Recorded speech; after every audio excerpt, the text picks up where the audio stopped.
Life goes ला ला ला ला ला ला ला ला ला भयो। अहिले किन त्यो भइरहेको छ भन्दा चाहिँ हामी चाहिँ एयरपोर्ट जाँदैछौँ, घर फर्केको होइन। हामी टर्मिनल 2 बहिनीलाई भेट्न जाँदैछौँ होइन। हामी यो बाटो पुरै वहाँसम्म जान्छौँ नि, यस्तो घुमेर जान्छ नि एयरपोर्ट हुन्छ। यो चाहिँ एयरपोर्ट नै हो। प्लेनहरू यहाँ देख्न सकिन्छ, प्लेनहरू यहाँ छन् होइन। सो त्यही हो कुरा, हामी हिँड्दैछौँ बाटो। I'm walking on a Dubai's road। यो सबै गाडीको सोरुमहरू क्या, सब गाडीको सोरुम हो। अनि यो चाहिँ के भन्छ, यो पुरै ब्यानर, ठुलो ब्यानर छ होइन। अब त्यस्तै हो, ब्यानरहरू लगाएर होर्डिङ बोर्ड भनौँ न, ब्यानर भन्दा पनि होर्डिङ बोर्डको लागि हो। त्यो होर्डिङ बोर्डहरू पनि ट्याक्कसँग लगाइन्छ। अनि अडी गाडीको नाम मात्र थाहा हुन्छ क्या हो। कुदाउन त सकिँदैन, कुदाउन पनि सकिएला एक दिन वान डे। डे 1 मलाई चाहिएको छ, वान डे होइन। दामी दामी गाडी। फाइनल गाइस, प्लेन उतार्ने छ। अब हामी प्लेनमा चढ्ने चाहिँ होइन। प्लेनमा चाहिँ बहिनी आउँदै हो, हामी चाहिँ होइन होइन। अब आज चढ्न पाइँदैन, अस्ति चढेर आइसक्यो। चढेर आएको पनि 5 महिना यत्तिकै बितिसकेछ। अब त यो महिनाले त 6 महिना हुँदो रहेछ। म डिसेम्बरमा आएको, अहिले मे भनेपछि महिनाले त 6 महिना पुगिसकेछ होइन। अब यहाँ छ यी प्लेन।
ठुलो दिएको छैन यहाँ त।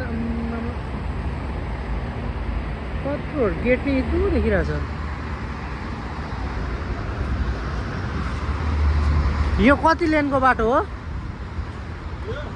4 8 बिचमा 8 9 10 11 12 लेनको बाटो। अझै यहाँ पनि छ, यो उद्देश्य बाइपास बाटो यहाँ छ। त्यही भएर दुबई विकसित भएको गाइज। हाम्रो देश विकसित नहुनुको कारण चाहिँ बाटो पनि दिँदैन है। बाटो बनाउन पनि हिलो। अब टक्कसँग पानी पर्ने सिजन हुन लागेको होला नेपालमा। पानी पर्दाखेरि चाहिँ सबैजनालाई एउटा अनुरोध छ गाउँबाट अलिअलि त्यो के भन्छ धानको बिउ होइन के भन्छ त्यो धानको बिउलाई अलिक ठुलो भएकोलाई धानको बिउ नै भन्छ होइन हो धानको बिउ लिएर आएर रोपिदिनु होला बाटोमा अनि केपी सरकार केपी र प्रचण्डहरूले चाहिँ खाओस् शेरबहादुरले त्यही धान उम्लेको खाओस् बाल्दै भएन भनिदिएँ मैले अब यहाँ बाटो छैन यताबाट हिँड्दिनँ यहाँ त हिँड्न पाएँ नि त हो गाडी आउँछ फेरि बाटोको छेउमा ख्याँच्दियो भने सकियो जिन्दगी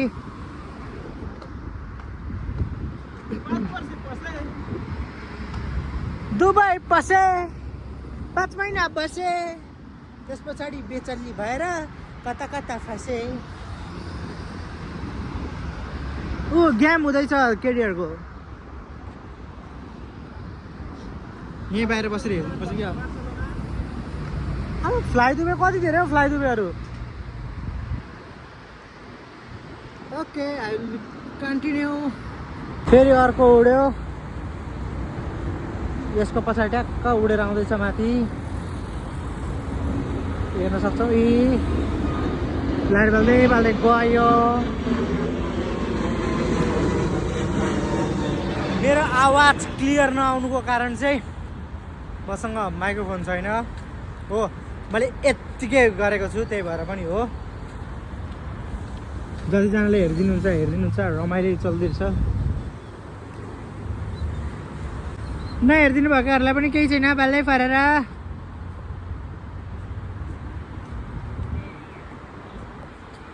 यहाँ मैले मेरो लाइभमा होइन जे बोल्दा पनि भइहाल्यो नि क्या किनभने हेर्ने कोही त हुँदैन प्रायः होइन जसकै बिल्ला हान्थ्यो पनि होइन त्यो मान्छेसम्म पुग्दैन किनभने धेरैले हेर्दै हेर्दैन बाल्दै भयो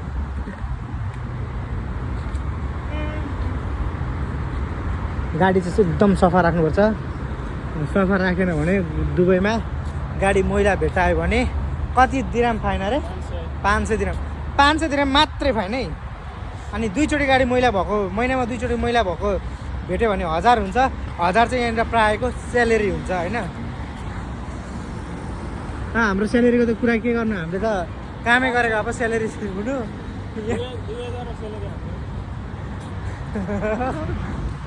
1200 रुम तिर्छौँ होइन त्यति त सक्दैन नि फेरि अर्को आयो कत्रो लामो पारेर पखेटा फिजाएर आयो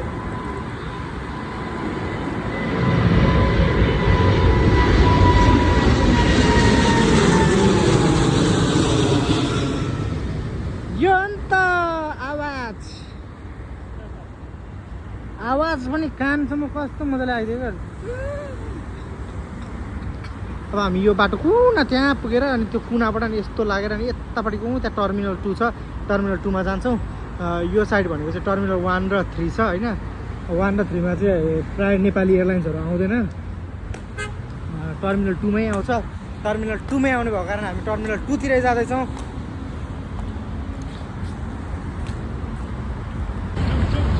ऊ त्यसरी चाहिँ सामान लान्छ हाम्रो गाइज है कतिजनालाई थाहा छैन होला त्यसले टक्कसँग लिएर जान्छ अनि त्यही गाडी हो हाम्रो सामानलाई प्लेनसम्म पुर्याउने काम त्यही गाडीले गर्छ महत्त्व त्यही गाडीले दिएको छ अब अरू महत्त्व चाहिँ मलाई थाहा छैन महत्त्व त नेपालीमा चौधरीको थर होइन थारूको थर होइन हो अर्को महत्त्व भनेको चौधरीको थर हो त्यति मात्रै मलाई थाहा छ अरू केही महत्त्व थाहा छैन मलाई यहाँ आफ्नै जीवनको महत्त्व थाहा नहोला जस्तो भइसक्यो अब अरूको बारेमा त के नै कुरा गरिराख्नु यस जिन्दगी बोर छ खान नपाए मर्छ नेपालको प्लेन आएर चाहिँ ऊ त्यतातिर बस्छ ऊ त कुनातिर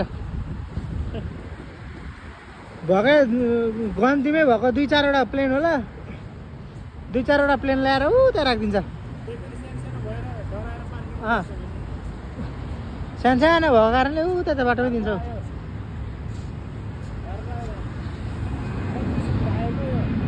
यसलाई कहाँ जान हतार भएछ नि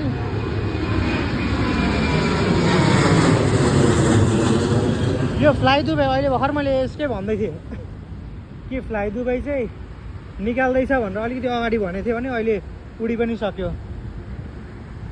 यति छिटो छ यहाँनिर। एयरपोर्ट पनि सानो छैन त आम्मामा।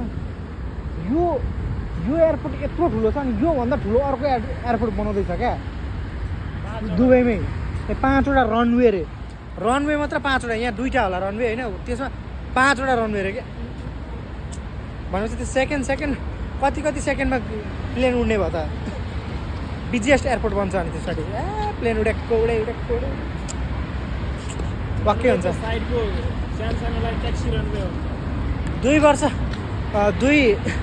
2 वर्ष पछाडि फर्किन्छु भन्दाखेरि चाहिँ यो एयरपोर्टबाट होइन अर्को एयरपोर्टबाट फर्किन्छु भन्ने बेर पो हुन्छ जस्तो छ त। ठुलो एयरपोर्टबाट फर्किनु नि किन सानो एयरपोर्टबाट पैसा पो तिरेछ भन्ने फर्किदिने गाइस। त्यस्तै हो एयरपोर्टको धेरै तरफदारी नगरौँ। हाम्रो नेपालमा पनि एयरपोर्ट छ, इन्टरनेसनल एयरपोर्टहरू धेरै बन्दैछ भन्दै बस्नुपर्छ गाइस। हामी टर्मिनल 2 लगभग पुग्यौँ। टर्मिनल 2 को डिपार्चर चाहिँ ऊ त्यहाँनिर छ अनि एराइभल अझै उतापट्टि छ, अझै उतापट्टि एराइभल हो। हामी टर्मिनल 2 लगभग आइसक्यौँ, अझै उतापट्टि छ डिपार्चर यहीँनिर छ अगाडि। हामी टर्मिनल 2 आइपुग्यौँ। हिँड्दा गरेर हामी हिँडेर आइदिन्छौँ क्या। हामीलाई हिँड्नमा कसैले पनि सक्दैन भन्नु। फेरि एकचोटि होइन होला एकचोटि फेरि चिकन बनाएर हाल्छ। Chicken banana chicken banana. एकछिन आउँदैछ गाडी। यत्तिको चाहिँ हुनुपर्छ क्या। म झन् गाडीलाई जान दिनु पऱ्यो भनेको त गाडीले त थपक्क रोकिदिन्छ कि। अब हामी यहाँ धक्क हामी यसरी हिँड्दै जान्छौँ। अर्को खुट्टा कहिले चलाऊँ भनेर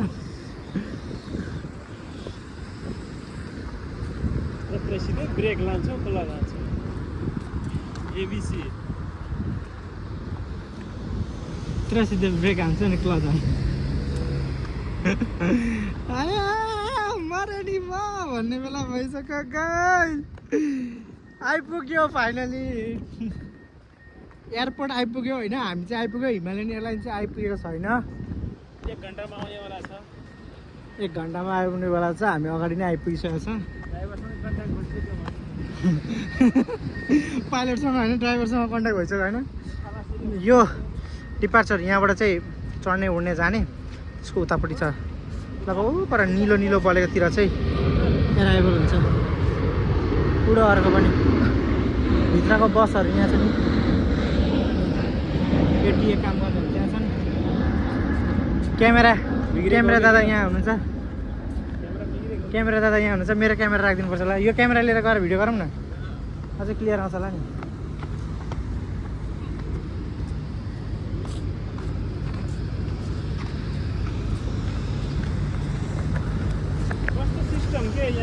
नेपाल जस्तो के बसमै ल्याउने होइन। बसमा ल्याउने झरेर कमसेकम डाइरेक्ट इन्डियामा छैन। बरु इन्डियामा जुनसुकै एयरपोर्टमा जानु, इन्डियामा म 3वटा एयरपोर्टमा गर्छु।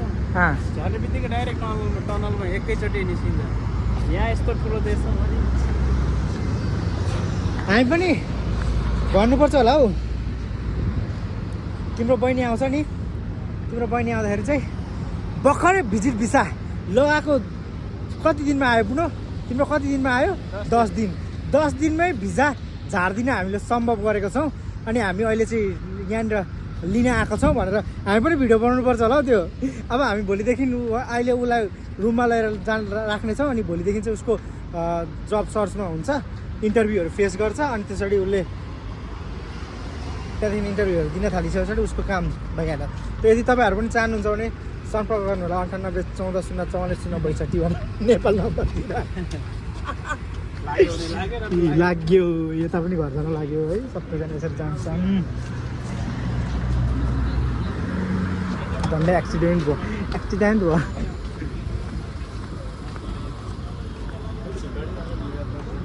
एराइभल पुग्यो त भाइ यार डिपार्चर पुग्यो डिपार्चर एराइभल बाँकी छ एराइभल जान लागेको ठिक डिपार्चरभित्र हामी भित्रसम्म अलिकति भित्रसम्म जान सक्छौँ क्या बोर्डिङ पास गराइजेलसम्म त्यो ठाउँसम्म जान सकिन्छ यहाँ त्यो चाहिँ अलिकति त्यो लाग्यो मलाई राम्रो लाग्यो किनभने डिपार्चर भित्र अलिकति भित्र गएर आफ्नो मान्छेले उहाँ बोर्डिङ पास गरिजेलसम्म आफ्नो मान्छेलाई त्यहाँनिर बिदाई सिदाई भित्रै गर्न पनि पाइयो नि त नेपालमा त पाइँदैन नेपालमा त अब डाइरेक्टली बाहिरैबाटै टाटा बाई बाई गर चल भाइ वेटिङ रुममा 100 रुपियाँ तिर्नुपर्छ 50 रुपियाँ र 100 रुपियाँ तिर्नुपर्छ हो अब यहाँ त भित्र गएर हो त्यहाँसम्म गएर बस्छु त्यहाँ हेर्छु जाँदैछ मेरो भाइ मेरो दाई मेरो अङ्कल मेरो आन्टी मेरो भाइ मेरो छोरा मेरो छोरी सबै भन्नु खोज्छु ए म त यो लाएको देखेर उहाँ त केही नै मिल्दैन फ्लाइ दुबईको बिजनेस क्लासको चाहिँ यहाँ रहेछ देखाउँदिनँ म धेरै किन देखाउनु जाने होइन अहिले हामी योबाट सिधा गएर चाहिँ नि टक्कसँग त एराइभलमा पुग्छ नि एराइभलमा चाहिँ बहिनी आउँथ्यो डिपार्चरमा चाहिँ अहिले हामी छौँ सो डिपार्चरबाट चाहिँ एराइभलमा जाने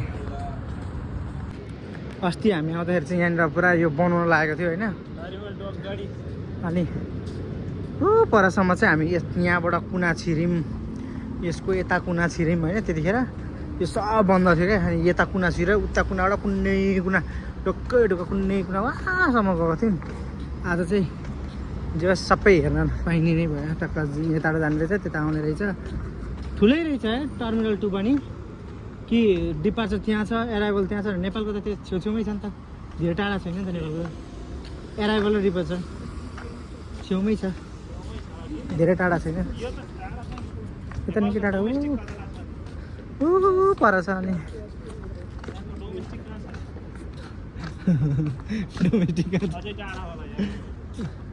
यही हो नि एउटै हो नि छैन नि यसको डोमेस्टिक कहाँ कुदाउँछ यसको यही हो नि यहीँबाट चार्जर लान्छ नि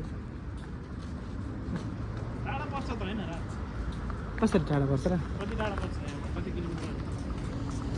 शारजा एयरपोर्ट जान त उतै पर त अनि किलोमिटर त्यत्रो छैन नि शारजा त यहीँ हो नि आबुधाबी चाहिँ अलिकति टाढा हो होइन अजमानमा एयरपोर्ट छ कि छैन अजमानमा छैन होला सायद कि छ कि खोइ ए ऊ त्यहाँ अब यहाँदेखि यता कट्ने बित्तिकै शारजाको त्यो आइहाल्यो नि अनि अलिकति यतातिर शारजाको एयरपोर्ट छ होला हौ सायद शारजा नि यता अब सोनापुरहरू सबै शारजामा पर्छ क्या त्यस्तै लाग्छ है मलाई सोनापुर शारजामै पर्छ जस्तो लाग्छ जहाँसम्म होइन अब यहाँदेखि अलिकति अगाडिदेखि त शारजा छुइहाल्यो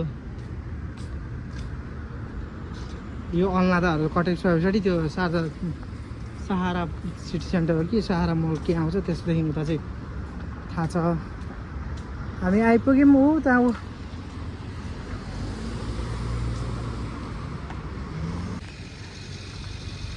एराइभलमा आएर पनि मान्छे आएर पनि गाडीमा चढेर गइसक्यो होइन अनि मैले चाहिँ भ्याएन भिडियो सिडियो गर्न किनभने हामीलाई रस भयो एकदमै आउन त हामी अगाडि नै आइसकेको थियौँ जोया पनि आउँछ बस्नुपर्छ अगाडि नै आइसक्यौँ अब हामी फर्केर गएको सबै सामानहरू लिइसक्यौँ ब्याग भरिसक्यो मेरो ब्यागमा मासु माछाहरू रोस्टहरू जे जे छ यताउति अक्राम पक्राम सबै हालेको छैन यहाँ पनि छ टुलुङ टुलुङ झुक्दै पनि हिँडिरहेको छु म होइन अब यहाँबाट जाने अब हिँड्दै हिँड्दै यति नै आजको लागि यति नै भन्नुपर्छ होला किनभने बिचको पार्ट चाहिँ गर्न पाइएन किनभने एकदम रस पनि भयो अनि मान्छे आउँदा थकित पनि भइरहेको थियो अनि यता उति गर्दाखेरि मैले पनि बिर्सेँ किनभने बार्सा हार्यो नि त बार्साको गेम हेर्दै थिएँ अनि त्यही भएर मैले पनि बिर्सेँ है त्यति नै हो बस त्यति नै हो बाई बाई